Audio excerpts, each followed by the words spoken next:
My name is Ethan Parker.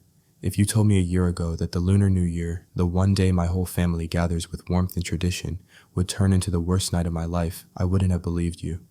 But it did. And what I saw that night changed everything. Trust me, you'll regret skipping this story. So before you sit back and listen, take a moment to like the video and subscribe to Ethan's Way. Now get in the mood to listen to this story, because it might be the ultimate sweet revenge. The Lunar New Year has always been my anchor, a time when no matter how far we drifted in daily life, my family came together, shared stories, food, laughter. My parents had this tiny house bursting at the seams but full of life and love. It was where I grew up, where I felt safe, and where I dreamed of one day bringing the person I loved most. This year, I was finally ready. After almost 2 years together, I decided it was time to introduce my girlfriend Mia to my family. I wanted them to see her, to know her, to accept her as part of my world. And I was so certain things would go smoothly that I didn't stop to wonder what Mia thought about this. The day before, she seemed distant. I brushed it off as nerves. It's a big step, I told myself. She'd been quiet on the ride over, too, staring out the window, her fingers tapping nervously on her phone. I kept stealing glances, trying to catch her eye to remind her that she wasn't alone in this, but all I got was silence. When we pulled into the driveway of my parents' house, the familiar smell of jasmine and cooking food wrapped around me like a warm blanket. My mom was waiting at the door, her face lighting up the moment she saw me, but when her eyes landed on Mia, there was a flicker so brief I almost missed it, but it was unmistakably cold. Ethan, so glad you're here. Mom's smile was wide, but Mia's face didn't change. She nodded politely, barely making eye contact. I felt the tension bubble inside me, but I told myself to relax. Inside the house buzzed with the familiar sounds of my family, my younger cousins playing tag in the corner, my dad laughing quietly while flipping through a newspaper. The kitchen was alive with the clatter of pots and pans, the air heavy with the scent of sticky rice cakes, braised pork, and dumplings. It was my favorite time of year. I wanted Mia to feel this, to feel part of it, but she sat stiffly on the couch, arms crossed, eyes flicking between everyone but not really seeing them. When my little cousin swarmed her with questions, "What's your favorite food? Where do you work?" she gave clipped answers that shut down their curiosity. The warmth I was used to in her vanished. I caught her eye once and tried to smile to pull her into the moment. She barely responded. It was like she was someone else entirely. Dinner was the true test. The family gathered around the table, dishes heaped high in the center. At it, I started telling stories, the silly things my cousins had done last year, the traditions we always followed. I looked to Mia, hoping she'd laugh or at least relax, but all she did was glance at her phone when no one was looking. Then something happened that I'll never forget. My grandmother, with her usual tender smile, offered Mia a bowl of rice cakes, sweet and sticky, a treat that always meant good luck. Mia took one bit into it and then muttered under her breath loud enough for me to hear, "This tastes like glue." The room froze. I looked at her shocked. My grandma's smile faltered, eyes wide with hurt. My mom's face tightened. I felt my stomach drop. That small comment sliced through the festive atmosphere like a knife. "Mia, what did you say?" I asked, trying to keep my voice calm. "Nothing," she shrugged, still chewing. "Just not my thing." I wanted to defend her, but how could I? When it felt like she had just insulted my family's love and tradition, I was torn, loyalty to the woman I loved and loyalty to the people who raised me. The rest of dinner passed in a strained silence. Mia barely touched her food. My family tried to carry on, but the mood was shattered. I caught my mother's eyes, once filled with disappointment. She pulled me aside later, whispering that Mia seemed cold and unkind, that she didn't respect us. I nodded but told myself it was just a misunderstanding, that Mia was nervous and would warm up. Later that night, after everyone had left and the house was quiet, I found Mia scrolling through her phone on the couch. I sat beside her, searching for the girlfriend I thought I knew. "Hey," I said softly. She looked up, eyes tired. "I'm sorry if I was quiet today. It's a lot." I reached out, took her hand. "You didn't have to be perfect. I just wanted you to be yourself." She pulled her hand away gently and sighed. "I tried, Ethan. But your family, it's not easy." I frowned. "What do you mean?" She hesitated, biting her lip. "They're different from me, old-fashioned, judgmental. I felt like an outsider. I wanted to argue, to defend them fiercely, but something in her voice made me pause. For the first time, I saw a crack in her mask vulnerability and mixed with resentment. I thought about all the times I told myself, she's the one. But now, doubt crept in like a shadow. Was I wrong? That night I lay awake, replaying every moment, every glance, every word. I felt the weight of silence between Mia and me heavier than any argument. I realized then that bringing her home was never just about introducing two worlds. It was about confronting truths I hadn't wanted to see. And it was just the beginning. After that awkward, tense Lunar New Year dinner, I thought maybe it was just the stress of meeting my family all at once. New faces, new traditions, it could overwhelm anyone. But over the next few days, the discomfort didn't fade. It grew like a slow poison I couldn't ignore. Mia was distant more than before. She barely spoke when we were with my family, and even when it was just the two of us, there was a wall between us. I found myself watching her more than ever, trying to understand what was happening behind those guarded eyes.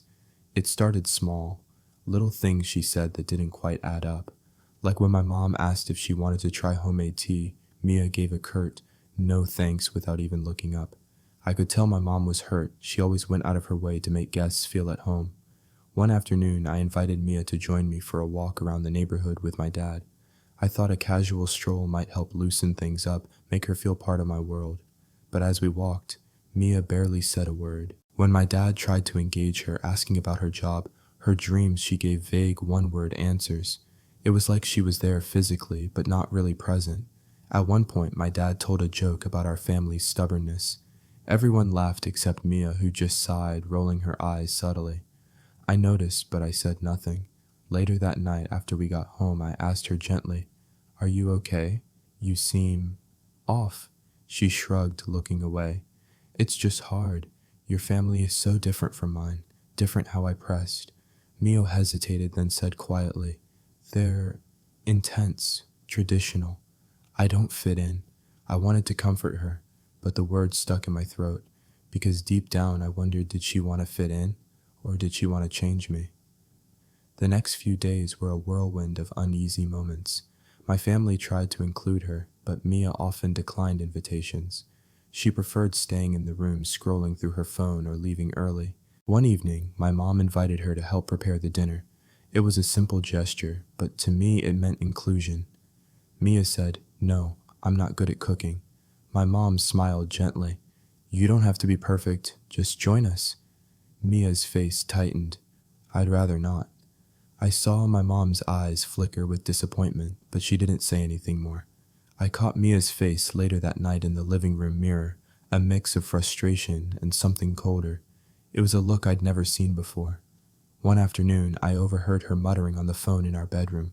I didn't want to eavesdrop, but the tone caught me off guard, harsh, impatient. "I don't want to hear about their stupid traditions again," she said sharply. I froze. When she noticed me standing in the doorway, her voice softened instantly. "It's nothing," but I couldn't shake the sting. I wanted to believe it was a passing frustration, but the more I tried to understand Mia, the more she seemed to pull away from me and from my family. I talked to my closest friend about it. "Maybe she's just not ready," I said, hoping for reassurance. My friend gave me a hard look. "Ethan, it sounds like she's already made up her mind. If she really cared about you, she'd try harder. Families aren't always easy, but they matter." I nodded, but deep inside a knot was tightening. That weekend, my parents invited us to a local temple celebration. It was loud, colorful, filled with firecrackers, laughter, and the scent of incense. I wanted Mia to experience this part of my culture, to see the joy my family found in these traditions. Instead, she barely looked up from her phone.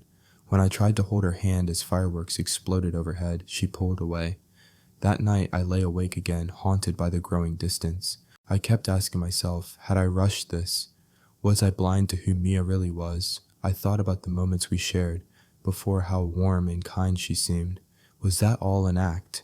The truth was unraveling slowly, and I wasn't sure I was ready to face it, but I knew one thing: this was more than just discomfort. Something was wrong, and it was only getting worse. After days of simmering tension, the breaking point came quicker than I expected, and it hit me like a punch to the gut. We were back at my parents' house for another family dinner this time, with just close relatives, a smaller gathering meant to be more intimate, less formal. I thought maybe a quieter setting would help Mia open up, soften the rough edges that had appeared since her first visit. I was wrong. The night started as usual, my mother bustling in the kitchen, my father chatting quietly, with my uncle cousins playing in the corner. Mia sat at the edge of the table, barely touching her food, eyes flickering nervously. Everything changed when my aunt, a kind woman with a loud laugh and an endless supply of stories, started telling a tale about our family's stubbornness when it came to tradition. We all laughed except Mia. She rolled her eyes and muttered something under her breath. I didn't catch it at first, but then it became clear. "That's so old-fashioned. Why would anyone want to live like that?" she said, loud enough for half the table to hear. The room froze. I felt every pair of eyes snap to her, shock, confusion, disbelief. My uncle's smile vanished. My mom's hands trembled as she set down a plate. I was stunned. Mia's words were like acid corroding the warmth that should have filled the room. I swallowed hard and tried to steer the moment back. "Mia, that's disrespectful. These traditions mean a lot to my family." She shrugged, unapologetic. Maybe they should get with the times. My chest tightened. How could she say that? How could she so casually tear down everything that made me me? I glanced around, searching for support, but all I saw were hurt faces, disappointed glances. My grandmother looked away, eyes misty. I wanted to shout to defend my family and shame her, but I was paralyzed. A storm was raging inside me, anger, embarrassment, disbelief. When dinner ended, my mom pulled me aside. "Ethan, she doesn't respect us. She doesn't want to be part of this family." I shook my head. "Mom, please. You're reading too much into this. She's just nervous." Mom's voice softened, but her eyes were firm. "Nervous doesn't make you insult your family's values." I wanted to believe Mia would change. I told myself it was a rough patch, a misunderstanding. But that night, as I lay in bed beside her, the truth gnawed at me. Mia was not the woman I thought I knew. Over the next days, her distance deepened. She mocked small things, the way my parents used chopsticks, the way my cousins talked loudly, even my own accent when I spoke to my family. One afternoon, I caught her whispering to a friend over the phone. "Your family sounds like a joke," she said, voice dripping with contempt. I felt my heart shatter. I confronted her later that evening. "Why are you so bitter about my family?" I asked. She looked at me with cold eyes. "They're holding you back, Ethan. You could have so much more if you weren't tied to them." I recoiled, stunned by the cruelty in her words. I realized then I was standing at a crossroads. Do I defend the woman I love, even if it means betraying my roots? Or do I protect the family that shaped me, even if it means losing her? That night, I barely slept. I thought about what forgiveness really means. If you were in this situation, would you forgive or take revenge? Comment below to let us know. I used to believe that love could overcome any obstacle, that with enough patience and understanding, two people from completely different worlds could build something real, lasting, unbreakable. But what I learned in those weeks after that fateful Lunar New Year visit was that sometimes love blinds you to things you desperately don't want to see, the dark, hidden truths lurking beneath the surface. At first, I thought Mia's coldness and distance were just the stress of navigating my family's traditions and customs. Maybe she was overwhelmed by the constant chatter, the noise, the tight-knit closeness of my relatives, things that were so normal to me but foreign to her. I told myself I just needed to give her time, that with each passing day, she would soften, open up, and find a place among us. I was wrong. It didn't take long for the cracks to deepen and widen until the Mia I thought I knew was gone, replaced by someone almost unrecognizable. One afternoon, I came home early from work to find the house unusually quiet. The scent of jasmine tea lingered in the air, but the warmth I was used to was missing. I found Mia in the kitchen, standing stiffly in front of a photo collage on the wall, pictures of my family over the years, smiles frozen in time. She stared at the photos with a bitter expression, her eyes narrowing. "They're so fake," she said softly but with venom almost to herself. I hesitated before speaking, unsure of how to break the heaviness in the room. "What do you mean?" She didn't look at me. Instead, she crossed her arms and spoke slowly, pretending everything's perfect, like a little family sitcom. But it's all lies, smoke and mirrors. Her words cut deeper than any argument. I swallowed the lump rising in my throat. This was my family, flawed, yes, but the people who loved me unconditionally, who shaped me, supported me through everything. For her to dismiss them like that felt like a betrayal. "I don't think you understand them the way I do," I said, voice shaking. Mia finally met my eyes, her gaze sharp. Maybe I understand more than you think. They don't care about you, Ethan. Not really. They want you to stay small, tied to their old ways, stuck in their world. I wanted to argue to tell her how wrong she was, but the bitterness in her voice unsettled me. There was a venom in her words, a coldness I hadn't seen before. The days that followed were a slow unraveling of everything I had hoped for. Mia's disdain for my family became impossible to ignore. She complained openly about the noise they made, the way they celebrated the backward traditions she found suffocating. One night after another, family dinner filled with forced smiles and awkward silences, I found her in the living room scrolling through her phone with a scowl. "Why are you so angry?" I asked gently, hoping to find the girl I loved beneath the resentment. She didn't look up. "Because I'm tired, Ethan. Tired of pretending I fit in when I don't. Pretending I like things I hate. Pretending to be someone I'm not." I felt my heart ache. I wanted to comfort her, to hold her, and tell her everything would be okay. But there was something icy in her voice now, a distance growing between us that felt impossible to cross. It wasn't just cultural differences anymore. It was something deeper, a rejection of my world, my roots, my family. Worse still, Mia's attitude started to poison the atmosphere around us. At a small family gathering, I watched helplessly as she made a cutting remark about my cousin's job.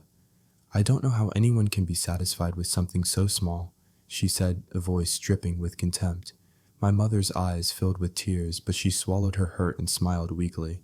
I wanted to scream at Mia to make her understand the damage she was causing, but I kept quiet, trapped between my love for her and my loyalty to my family. One afternoon, I overheard Mia speaking on the phone in hushed but sharp tones. "Your family sounds like a joke," she sneered. "No ambition, no future. If Ethan wants to stay stuck with them, it's his choice, but he's better than that." I stood frozen in a mix of anger and disbelief washing over me. How could she say those things about the people who had given me everything, about the people who had raised me? When she noticed me in the doorway, her voice softened immediately. "It's nothing, Ethan, just stress." But I couldn't let it go. That night, I confronted her. "Why are you trying to tear my family down? Why can't you just accept them?"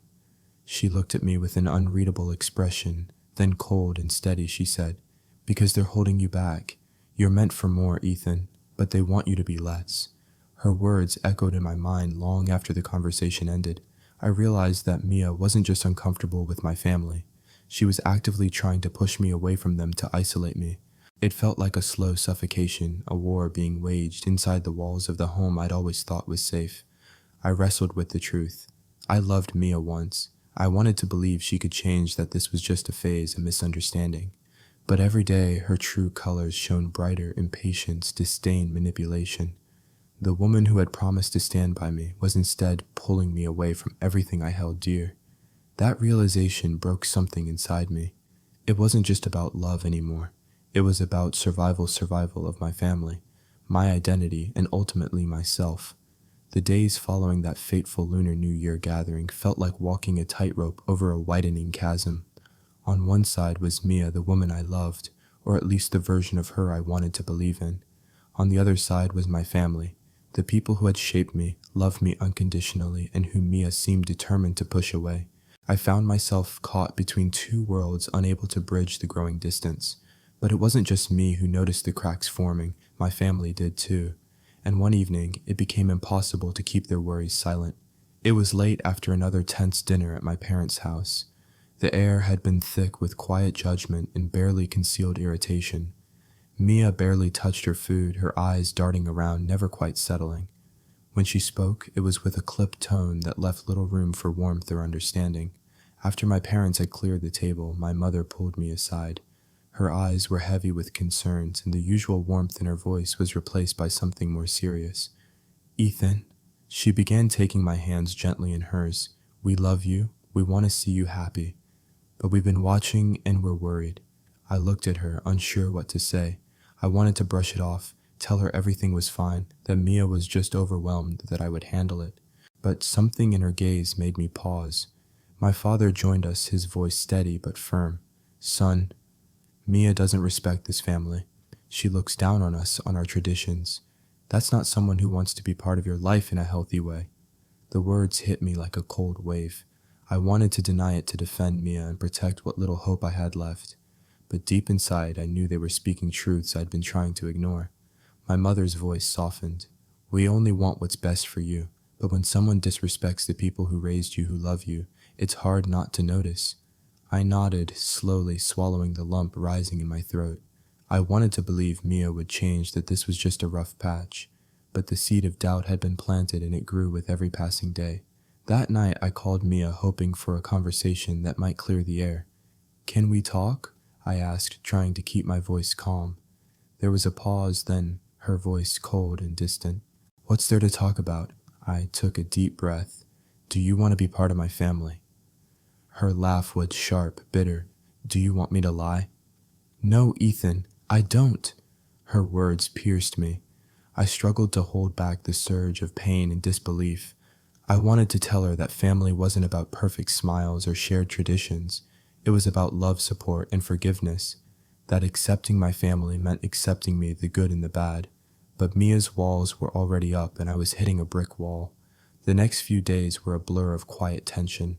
My family's warnings echoed in my mind, mixing with my own fears and hopes.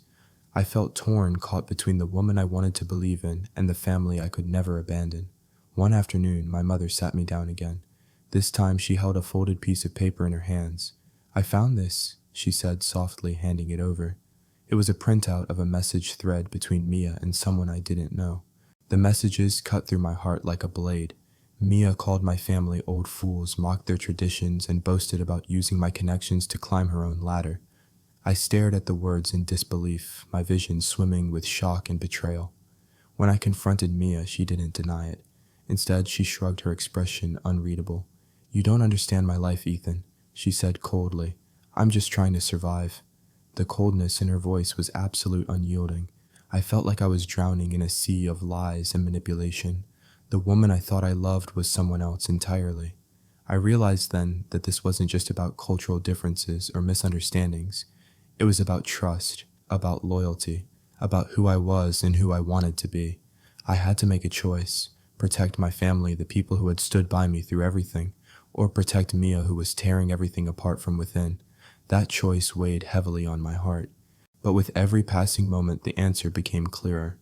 The days following my confrontation with Mia left me unsettled, but what came next shattered the last remnants of my trust.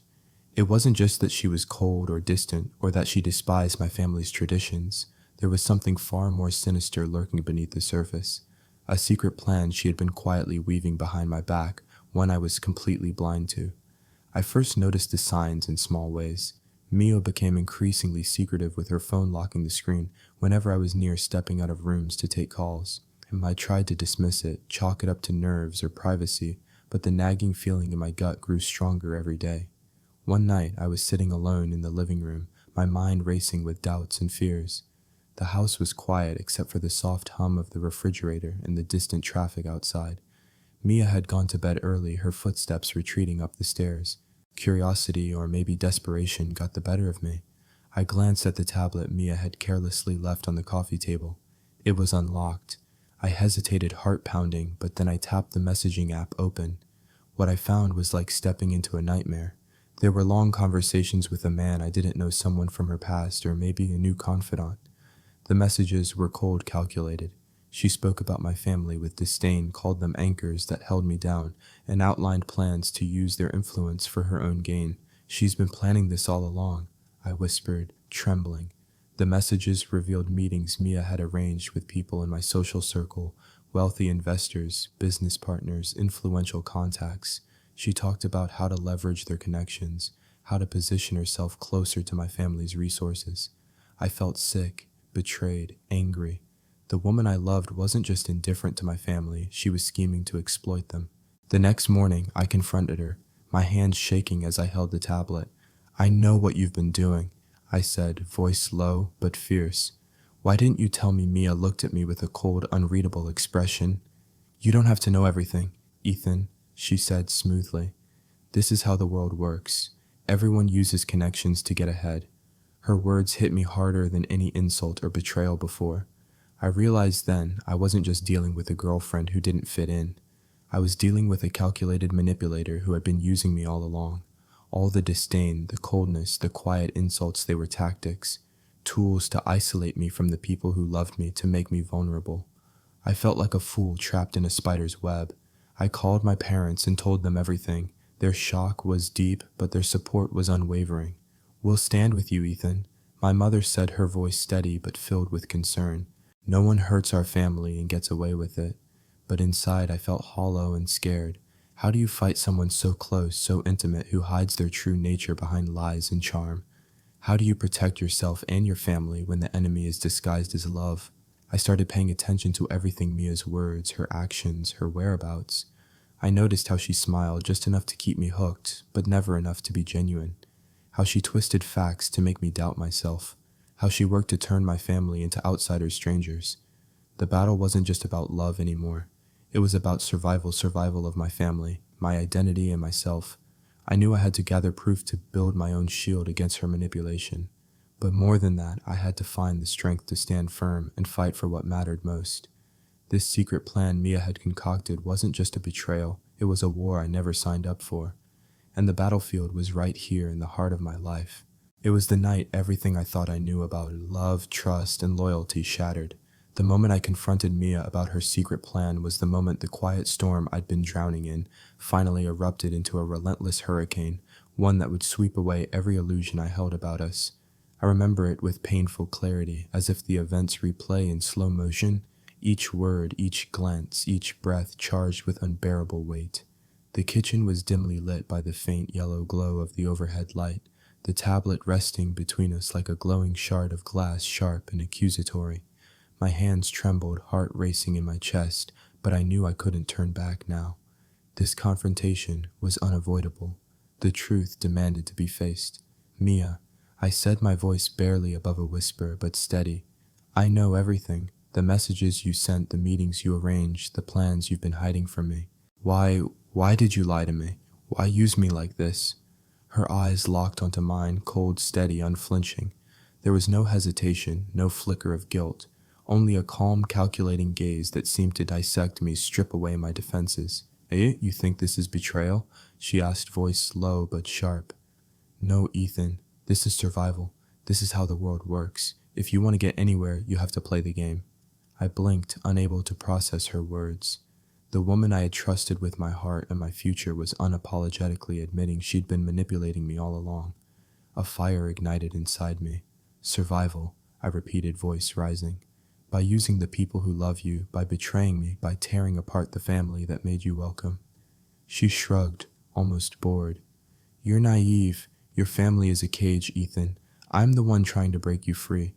The sting of her words cut through me like a blade, but I refused to let her break me free. I snapped. "By destroying the people I care about, by isolating me from the only roots I have." Her eyes narrowed. "Maybe they don't love you the way you think. Maybe they want to keep you small, trapped, dependent." I felt the walls closing in. The person I loved was twisting the truth, turning me against my own family, trying to poison my heart. I forced myself to breathe, steadying the storm raging inside me. "If you cared, you'd be honest, not plotting behind my back, scheming in shadows." She leaned forward, voice dropping to a dangerous whisper. "Honesty doesn't get you anywhere, Ethan. Power does." Her words echoed in my mind long after the confrontation ended, haunting every moment of my restless nights. But that confrontation was only the spark. The tinderbox was already set, and in the days that followed, every conversation with Mia became a battlefield. Words weren't just exchanged, they were thrown like knives, sharp, precise, designed to wound. She mocked my attachment to family, called me weak, backward, stuck in the past. I defended my family fiercely, refusing to let her dismantle the people who raised me. But her attacks were relentless, and my defenses grew weary. One evening, after a particularly brutal argument, the kind where voices rise, hearts break, and silence falls like a shroud, I grabbed a bag and left the apartment. The walls felt like they were closing in, suffocating me with doubt and pain. I called my closest friend, my voice cracking. "I don't know what to do anymore." He listened, then said something I didn't want to hear but needed to. "Ethan, she's tearing you apart. You have to stand your ground. Don't let her win." The truth in his words hit me like a thunderclap. Standing my ground meant risking everything: the woman I loved, my peace, my future. But letting go meant losing myself. The days that followed were a blur of emotional warfare. Mia alternated between icy silence and biting sarcasm, always aiming to unnerve me, to sow seeds of doubt. She questioned my loyalty, my choices, my very identity. She made subtle jabs about my family behind closed doors, twisting my words to paint them as controlling or suffocating. She framed herself as my savior, the only one who truly saw my potential. At times, I found myself questioning reality. Was I the problem? Was my family truly holding me back, or was Mia the poison I was slowly ingesting? One night, in the quiet desperation of my room, I scrolled through old photos on my phone, pictures of family gatherings, laughter, warmth. I clutched the phone to my chest, the memories both a balm and a torment. I realized that the battle was bigger than us, bigger than Mia's ambitions or my family's traditions. It was a fight for my soul. How much was I willing to sacrifice? How far would I go to protect the people I loved and to protect myself? The confrontation with Mia ignited a war inside me, a war that would test my strength, my resolve, and the very meaning of love. Because sometimes love isn't enough. Sometimes love means letting go. I never truly understood how fragile the bond between Mia and me had become until that night when everything finally shattered. It wasn't the result of a single explosive argument or a sudden act of betrayal. No, it was something far more insidious, a slow, relentless buildup of unspoken pain, doubt, and disappointment that crept into every corner of our relationship, pressing down like an unbearable weight. The tension had been mounting for weeks, maybe months, and I didn't see it until the moment it snapped, like a brittle branch breaking under too much strain. That night started off like so many others had recently, heavy, with silence, thick with the things neither of us dared say aloud. I came home earlier than usual, hoping that maybe, just maybe, we could finally break through the wall between us. I wanted to talk to clear the fog of misunderstanding that had settled over our lives. But the apartment was quiet, dimly lit by the faint glow of the city lights filtering through the curtains. Mia sat on the couch, scrolling through her phone, her face unreadable, like she was lost in a world I no longer belonged to. I swallowed hard and forced myself to sit down beside her. "Mia, can we talk?" I asked, trying to keep my voice steady despite the knot tightening in my throat. She didn't look up at first, then finally she met my eyes, but there was no warmth, no comfort, only a cold, hard resolve that cut deeper than any argument could. "What about?" she asked, her voice flat. I took a deep breath, the weight of all the unsaid words threatening to choke me. Us, everything between us. I don't know what's happening, but it feels like we're slipping away from each other, like we're becoming strangers. For a long moment, she said nothing. Then with a quiet finality, she said, "Ethan, I want to be free." Those words hit me like a punch to the gut. Free. Free from what she gestured vaguely around the room, then at my family, at the life I had built and tried to share with her, all the things she had never fully accepted. From this, from your family, from your expectations, from everything you are. My chest tightened. "Mia, my family is everything to me. They raised me, supported me when no one else would. I don't know who I am without them." She shook her head slowly, pity flashing in her eyes. "That's your cage, Ethan. You don't even see it." Her words crushed me. I wanted to scream, to plead, to make her understand how much she was tearing me apart. But all the frustration, the hurt and confusion that had been building inside me finally exploded. "Your cage," I shot back. "You call my family a cage. They're my roots, my foundation. You want to tear me away from everything I love. How can you be so cruel?" Her eyes blazed with anger. "I'm not cruel. I'm realistic. You're trapped in a life you don't even realize is suffocating you, and I'm trying to help you breathe." What started as a desperate conversation spiraled quickly into a shouting match. Our voices echoed off the walls, raw, desperate, fueled by months of bitterness and resentment. The words we threw at each other were sharp as knives slicing through years of memories, hopes, and promises. "You manipulate me," I accused, voice shaking. "You lied about who you are. You used me, and you poisoned my family against me." She fired back with venom. "You're just too blind to see the truth. You love the idea of family more than the reality. You cling to guilt and obligation like they're chains." I told her how she'd destroyed everything I held dear, how she tore down the people who cared for me. She accused me of weakness, of being a prisoner of my own past. Neither of us spared anything. The fight wasn't about us anymore. It was about everything we blamed each other for. Tears welled up in Mia's eyes, but they weren't tears of sorrow or regret. They were tears of rage and frustration, a pain that was directed not at me, but at a life she had come to hate. I wanted to reach out to pull her close and stop the fight, but the space between us had grown too wide. The woman I had loved was slipping through my fingers, replaced by someone I barely recognized. Hours passed. Exhausted and broken, we finally sank into a heavy silence. Then, without a word, Mia stood, gathered her things, and said quietly, "I can't do this anymore. I need to get away." Before I could stop her, she was gone, and the apartment suddenly felt emptier than ever. I collapsed onto the couch, shattered and alone. The breaking point had come and gone, but the damage it left behind was permanent. Our relationship wasn't a partnership anymore. It was a battlefield littered with emotional debris and shattered dreams. The following days blurred together in a haze of confusion and loneliness. Mia's absence echoed in every room, in every quiet moment. I reached out to her over and over, texts, calls, messages, desperate for any sign that she still cared, that we could fix this. But she remained silent, unreachable. My family became my lifeline. My mother cooked my favorite meals, trying to soothe me with comfort food. My father listened patiently as I poured out my pain and confusion. Their unwavering support was a balm to my raw wounds, but even their love couldn't heal the hollow ache inside me. I replayed every moment, every conversation, every fight. Where had I gone wrong? Had I missed the signs? Was I too blinded by love and loyalty to see the cracks growing between us? The breaking point forced me to confront painful truths I had long avoided. Love, I realized, isn't always enough. Sometimes even the deepest feelings can't hold two people together when they're growing apart. People change, priorities shift, hearts harden, and I had to face the scariest question of all. Who was I without Mia, without my family? What remained of me when everything I thought I knew crumbled around me? The pain was suffocating.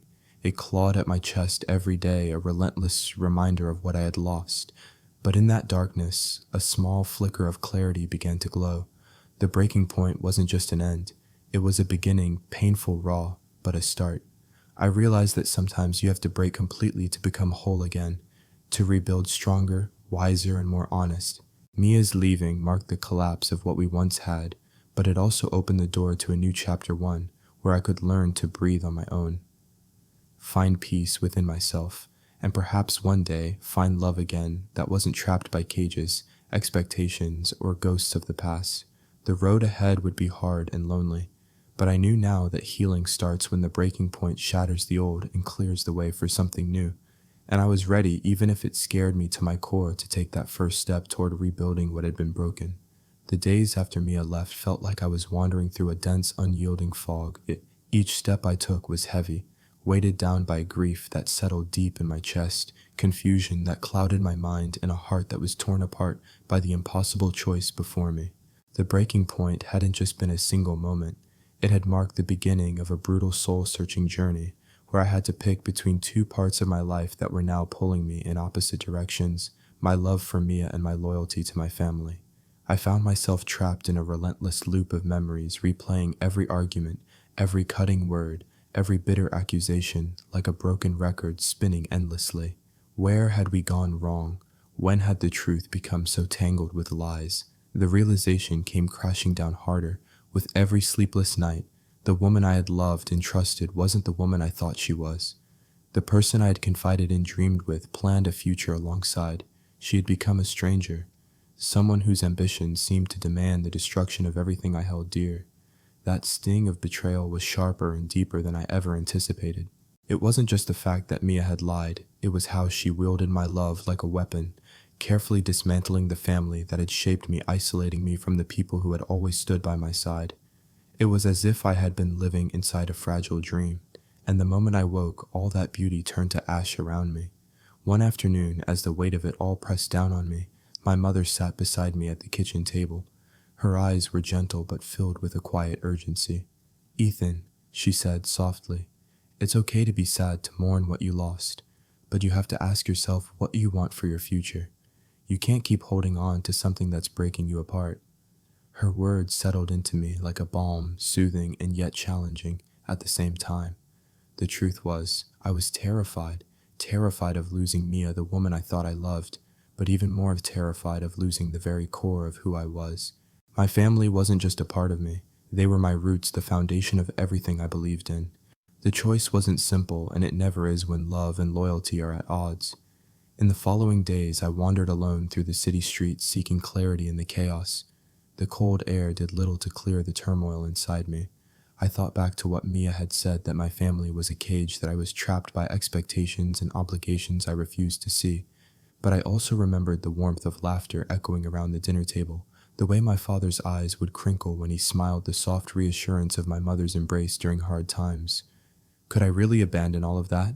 Could I really turn my back on the people who had never stopped loving me? The answer came in the quiet moments, painful, difficult, but undeniable. No, I couldn't. The love I had once felt for Mia was now tangled in webs of deception and manipulation. Holding on to that love was no longer an act of hope, it was an act of self-destruction. I had to protect myself, and more importantly, protect the people who had always been there for me through every storm. Making that decision broke something inside me, but it also freed something. I reached out to Mia one last time, my voice cracking as I spoke into the phone. "We need to end this. I can't keep living in a lie." There was a long silence on the other end, then a sigh, heavy, resigned, almost mournful. "I understand." It was the hardest goodbye I've ever said, but also the most necessary. In the weeks that followed, I poured all my energy into healing. My family wrapped me in their love like a shield, their support steady and unwavering. Slowly, painstakingly, I began to rebuild the bridges Mia had tried to burn, reaching out to old friends, rediscovering parts of myself I had neglected, reclaiming the joy and trust I thought I'd lost forever. The pain of the decision lingered, a dull ache beneath every smile. But alongside it grew a fragile hope.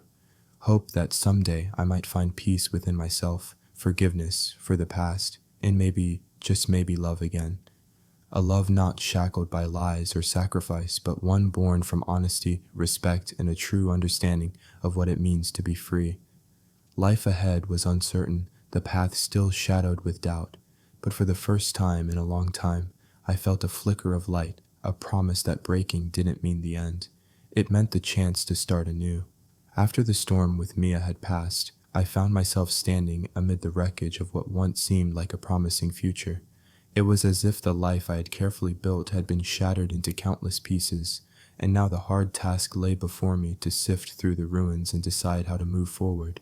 The heartbreak and betrayal were agonizing, but what cut even deeper was the fragile trust that Mia's deception had severely damaged, especially the trust with my family.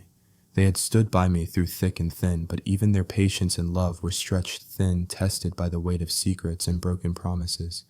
When I finally told my parents the truth about Mia, about her lies, her manipulation, and the hidden plans she had kept from me, I saw a mix of emotions wash over their faces. There was anger, sharp and raw, sorrow heavy and quiet, and strangely relief, like a long-held fear finally acknowledged. They had suspected something was off from the beginning, had felt the tension and distance growing between Mia and me, but hearing the full story was still a painful blow. For days afterwards, our conversations were cautious and tender, as if we were all trying to navigate a fragile truce with the wounds that Mia's betrayal had left behind. We spoke carefully, searching for ways to protect each other from such pain in the future, understanding that this chapter would require healing, not just from me, but from all of us. One afternoon, my mother sat me down in the living room. Her eyes glistened with unshed tears, but beneath the sadness was a core of strength and resolve. She reached out, taking my hand in hers, and said softly, "Ethan, trust is like glass. Once it's broken, it takes time and care to piece it back together, but we will get through this together." I nodded, feeling the weight of those words settle deep within me. The path ahead wasn't going to be easy, I knew that. There would be setbacks, moments of doubt, and times when the pain threatened to overwhelm. But I also knew I had to prove, not just to my family, but to myself, that I was strong enough to rebuild, strong enough to heal and move forward. The first step was to embrace honest communication. I committed to being transparent with my family, about my feelings, about the struggles I faced, and the difficult choices I had made. No more hiding, no more half-truths to shield them from my pain. Opening up was uncomfortable. It sometimes felt like reopening wounds that hadn't fully healed, but I understood it was necessary because trust can only grow in the light of truth. Spending more time with my family became another pillar of my recovery. I joined them for dinners, more often participated in traditions I had neglected, and simply made an effort to be present. Those familiar moments, the laughter around the table, the retelling of old stories, the comfort of shared rituals, were quiet acts of repair. Each one slowly mended the cracks Mia's presence had deepened in our lives. My relationship with my father found new footing too. We began working on small projects around the house together, fixing the old fence that had fallen into disrepair, tending the garden that had long been ignored. There was something grounding about those simple tasks. As we worked side by side, I was reminded of roots and resilience, of the legacy of patience and strength he had passed down to me. Yet I learned that rebuilding trust wasn't just about actions and time. It was about forgiveness, a concept far more complicated and personal than I expected. Forgiving Mia felt impossible at times. The betrayal was raw, and the pain she caused wasn't easily forgotten. I wasn't sure I was ready to forgive her, and I still wrestled with that. But forgiving myself became a different kind of necessity, forgiving myself for the mistakes I had made, for the blindness that allowed the deception to take root, for the pain I carried as a result. Self-forgiveness was the foundation on which everything else would have to be built. To help me navigate this tangled emotional landscape, I sought the guidance of a counselor. Therapy became a refuge, a space where I could confront my fears and guilt without judgment. It was a place where I learned to set boundaries, to rebuild my sense of self-worth, and to understand that healing wasn't linear. Some days were breakthroughs, others were setbacks, but each step forward was progress. Slowly, light began to pierce the darkness. I started to see that trust once broken could be rebuilt, but only with patience, courage, and the steadfast support of those who truly cared.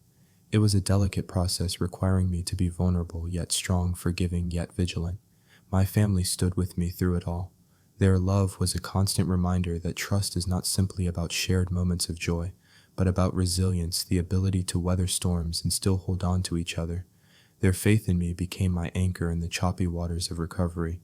The road ahead was still long and uncertain. There were days when the past felt like a shadow looming over every decision, threatening to pull me back into pain. But for the first time in months, I felt a glimmer of hope, a sense that though we had been broken, we could heal and emerge stronger.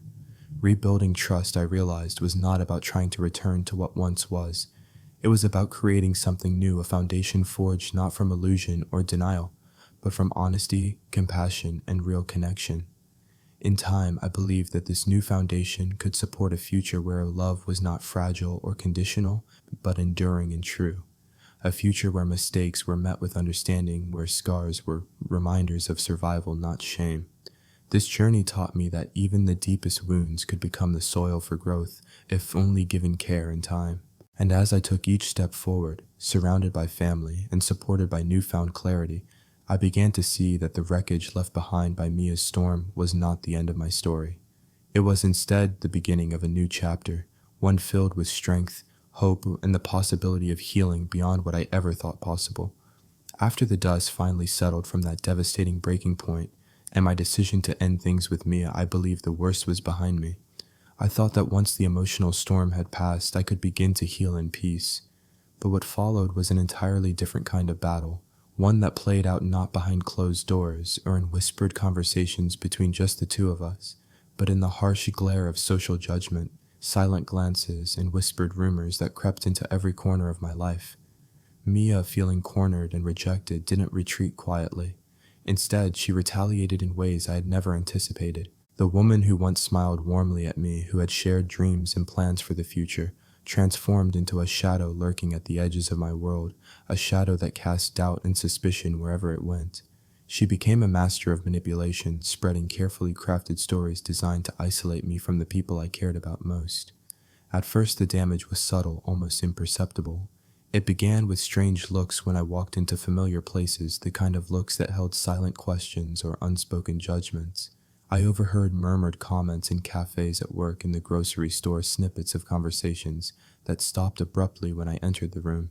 People I had once considered friends hesitated to return my greetings or to meet my eyes. The subtle shifts felt like a slow erosion of my social world, an invisible wall rising between me and the people I trusted. Then came the messages, texts from unknown numbers, vague threats masked behind veiled language, accusations that struck at my character and intentions. Some were outright lies, others were distortions of truth twisted to paint me as the villain in a story I never wrote. The psychological toll was exhausting. Every ping of my phone brought a new wave of anxiety. I was left wondering who was behind the messages, how much of my private life had been exposed, and how many people now doubted me. My best friend was the first to notice the shift and warned me urgently, "Ethan, she's twisting the truth. You need to be careful. Don't let this spiral out of control." Her words echoed in my mind as I tried to steel myself against the mounting tide of suspicion and hostility. Even with the warning, I felt exposed, vulnerable in ways I hadn't imagined. I realized this wasn't just about personal pain or a failed relationship.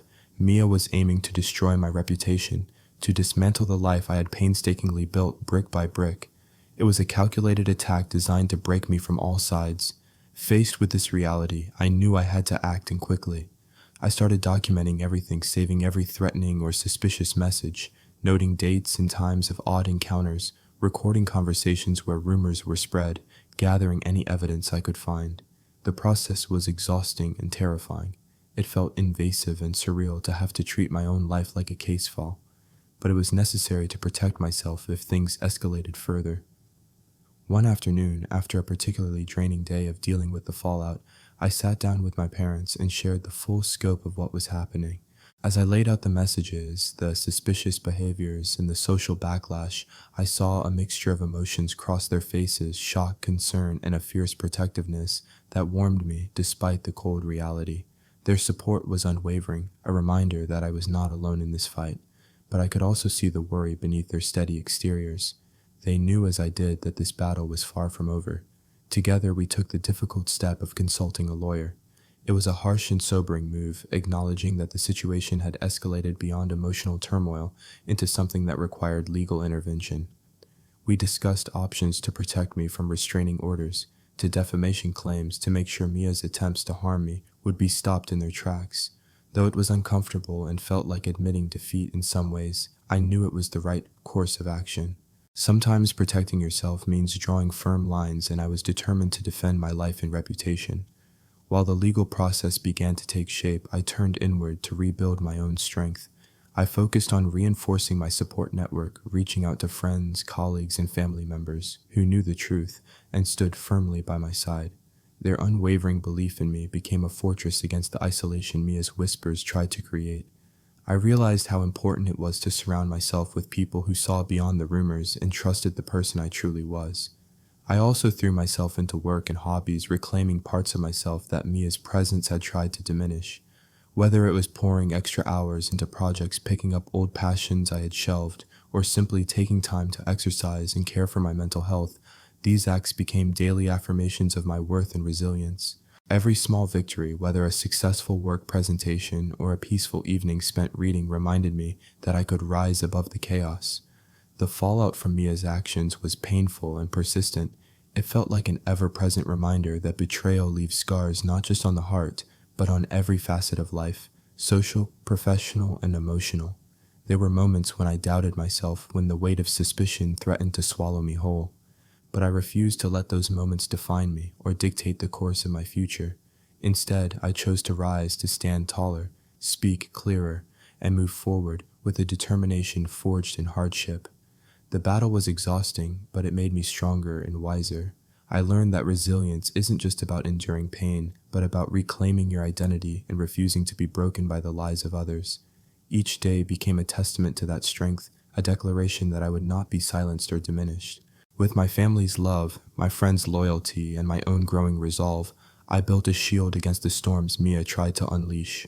This unexpected battle tested every part of me, but in the end, it taught me one of the most important lessons of all: that true strength isn't the absence of struggle, but the courage to keep fighting even when the odds seem stacked against you.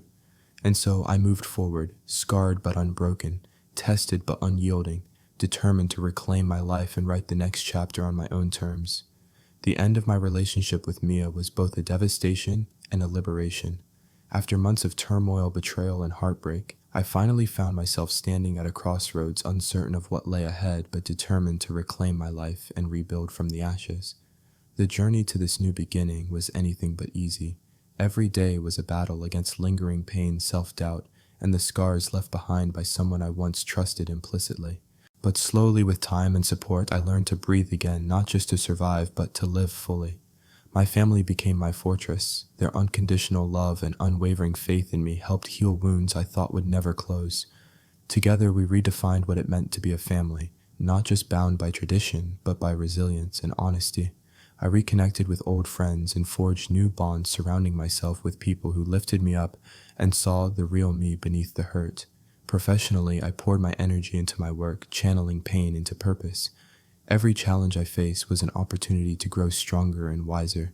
Most importantly, I learned to forgive, not to forget, but to free myself from the chains of anger and regret. Forgiving Mia didn't mean excusing her actions, it meant reclaiming my peace. I also rediscovered myself. I embraced my passions, dreams, and values with renewed clarity. I understood that love, while powerful, is only part of the story, and sometimes the bravest act is to let go.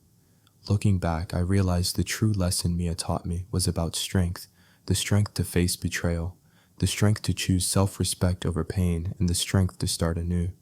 As I stand here today, I am not defined by the past, but by the choices I make now and every day forward. This new beginning is a promise to myself to live authentically, love deeply, and never lose sight of who I am. Thank you for following my story.